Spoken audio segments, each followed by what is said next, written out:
Now, we ninny bong, and welcome back to my channel where we talk about all things Transformers and Transformers action figure related. And today I'm coming back at you with another comic book review. This time we're jumping on board with the latest edition of Transformers as we head into War World. Now, I haven't really been following the newest additions to the Transformers, but I thought this would be a fantastic place to kind of jump in, learn what's going on, start sharing with you guys my thoughts and see what your thoughts are as well on the series so far. At this point, it's at the end of the rise of the Decepticons. War World has just started, and War World is actually split into two parts, and the two parts are War World, which looks at the war and the world becoming a war, and that tussle, I guess, will start between Megatron and Optimus Prime, as he will now become.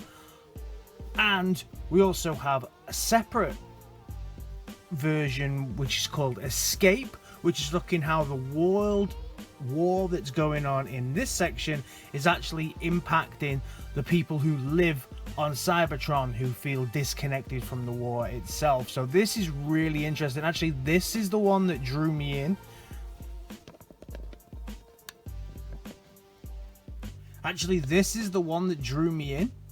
To this.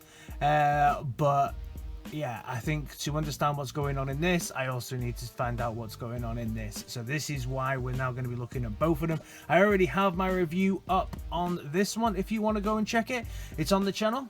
Otherwise, let's dip into War World. So let's start off by taking a look at this beautiful artwork here, and this kind of face of Megatron looming over Prime, or Orion Pax as he still is here. Absolutely epic. Absolutely love this cover. It absolutely blew me away when I first saw it. It's the main cover that you can get with this as well, so it's the one that's most freely available. I think it's definitely the one that looks the nicest. You did get some alternative options, and if we turn to the back and just show this kind of line drawing of Cybertron here on the back as well, which is also just really cool. The ones for Escape are slightly different, so if I just show you that, because we get this on the back of Escape as well, and the one on the back of Escape shows a ship escaping, and the one on the back of War World doesn't. So that's pretty cool. So you get slightly different ones depending on which magazine or comic you're picking up, which I think is pretty cool.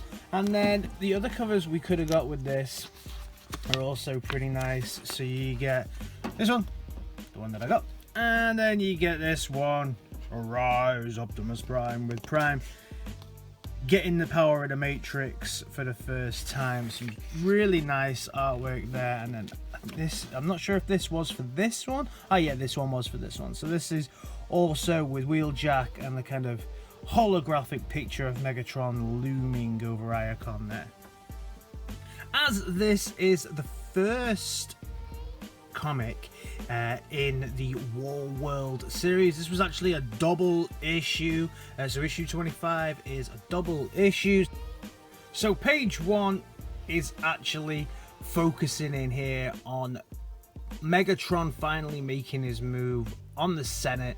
So he is there, and he's been arguing with Sentinel Prime, and I think Sentinel Prime has just dubbed them Decepticons, because I think they've worked out that the Rise were also part of what Megatron was doing. So the Rise were almost like a splinter group that were this violent organization, and now they've been linked to Megatron, who was trying to be a more pacifist organization to take control. So he's working on the more violent aspect, and at the same time working on the pacifist aspect, with Shockwave taking more control over the more violent aspect that was known as the Rise.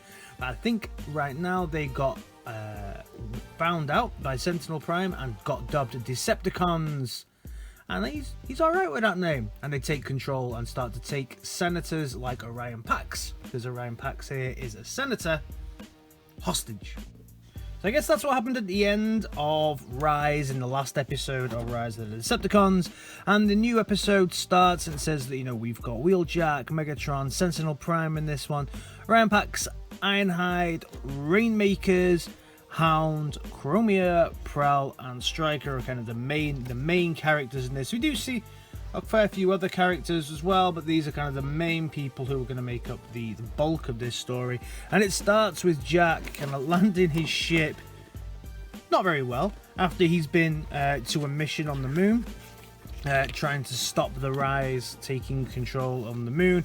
And the first people he runs into is Runabout and Runabout. And of course Jack has no clue who Decepticons are, so they ask him, who do you prefer, Autobot or Decepticon? And he says, what the hell's a Decepticon? And they tell him that's the wrong answer.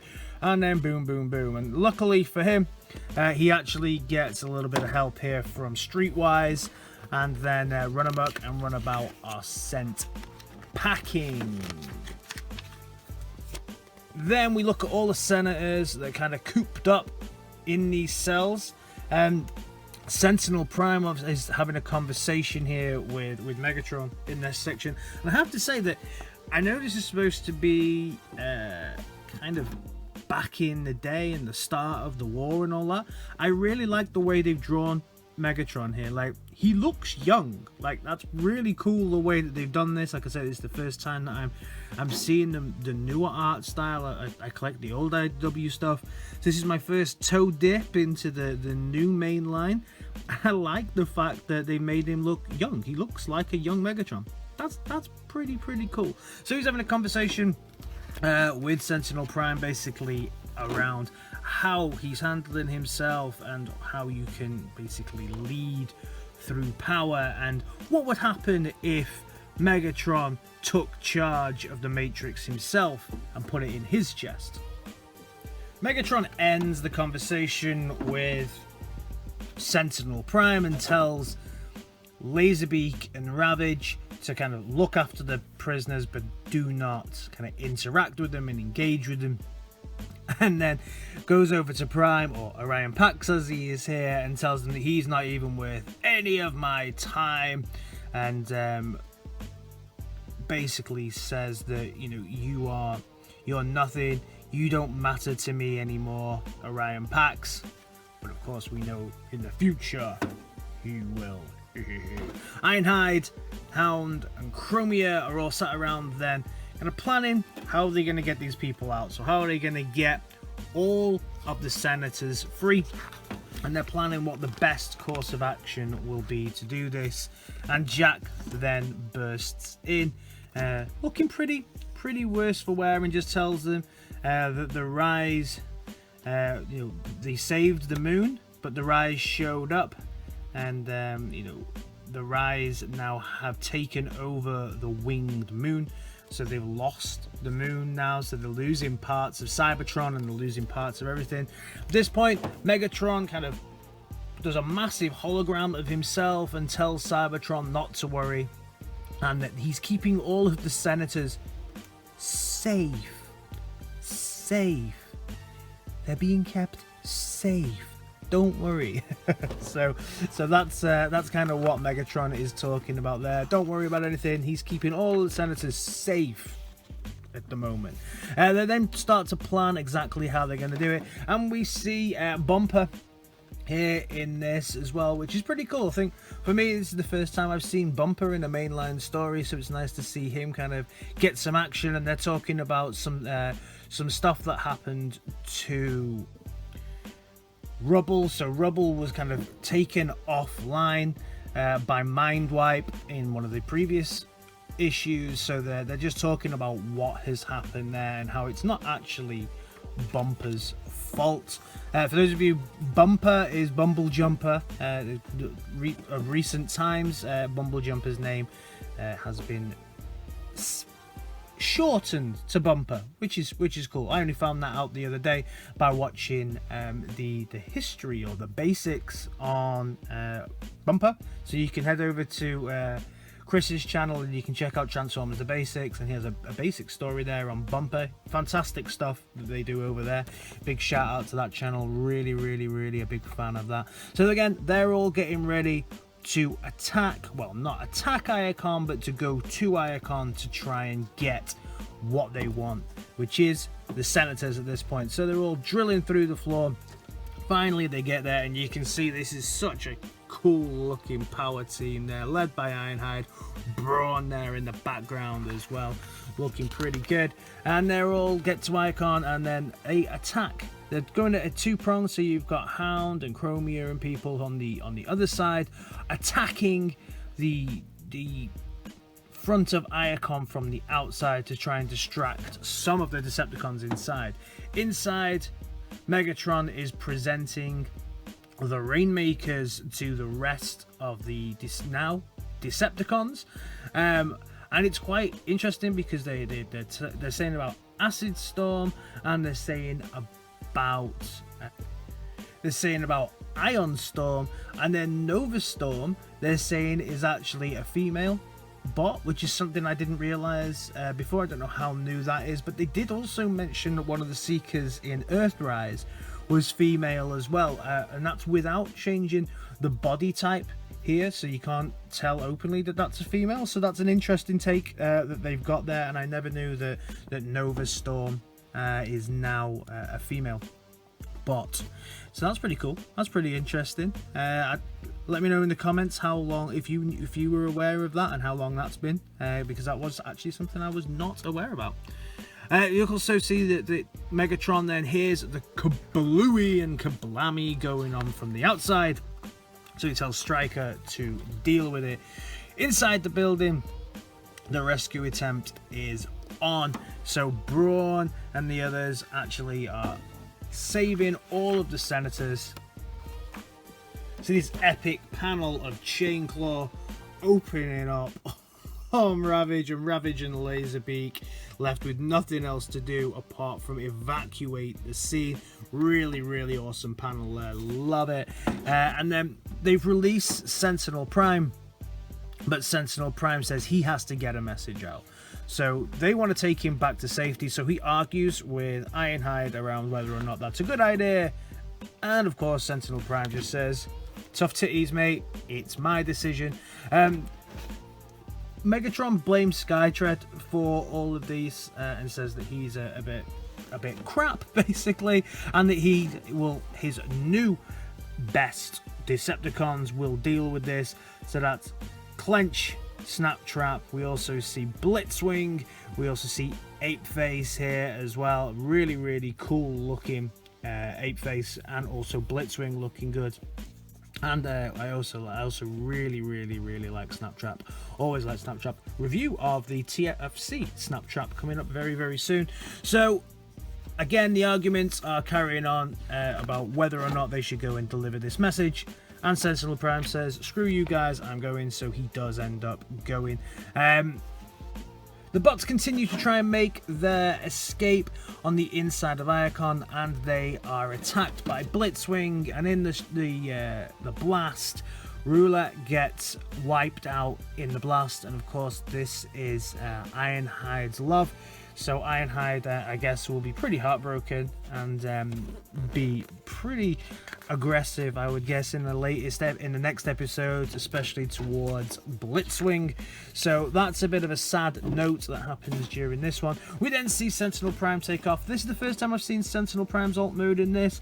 Reminds me of a Scourge. Was it? I can't remember which version of Scourge this is, but I think Hasbro kind of used this for Scourge's alt mode before, but it looks really cool for Sentinel Prime. And here's lots of orangeness there. And Megatron sends the Rainmaker Seekers to go and deal with Sentinel Prime. And Chainclaw is stepping out into the brink a little bit too much, and unfortunately Chainclaw loses his head. Bumper was going to go and fix it, go and support and save here, but unfortunately they shoot off, or they take a slice out of Chainclaw's head, and he is decapitated. At this point also Bumper loses an arm, unfortunately, trying to save him. And this is because up here you've got a massive chain gunner going off on the roof. Really, really cool little scene here of Sideswipe trying to save the broken bumper after they take out the chain gunner on the roof.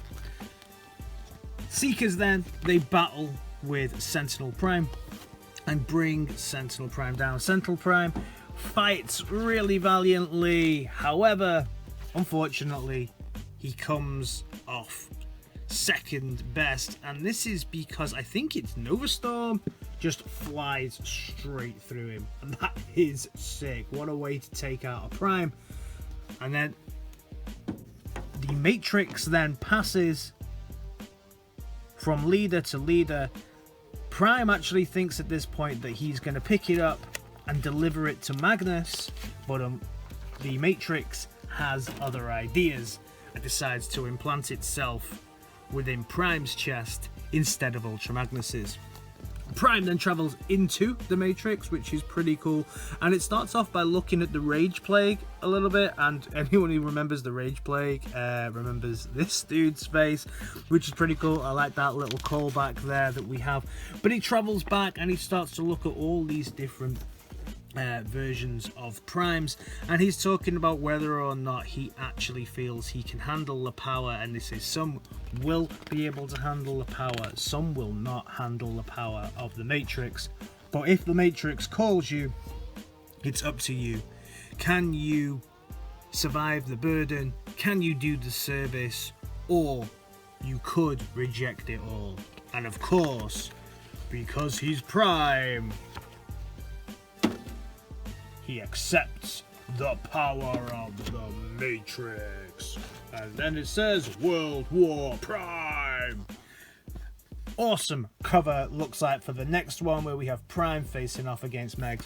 So, all in all, epic story. To get up to date, really, all I had to do was do a couple of Googles around. I just looked on TF Wiki and I googled Transformers The Rise, and I really felt like just reading that wiki did bring me up to speed on where I am. Let me know in the comments if I got things right or if I got a couple of things wrong, because I am trying to learn here as well. Overall, I think this is a great jumping in point. These two comics together have been a great, fantastic jumping in point for me at this. Probably should have read this before reading this, because this kind of leads into this. So from now on the channel, you'll probably see me review another War World and then an Escape, and so I'll keep going like that, because I definitely think that that's the order you need to read them in. War World, then an Escape issue, and they do align, because in this one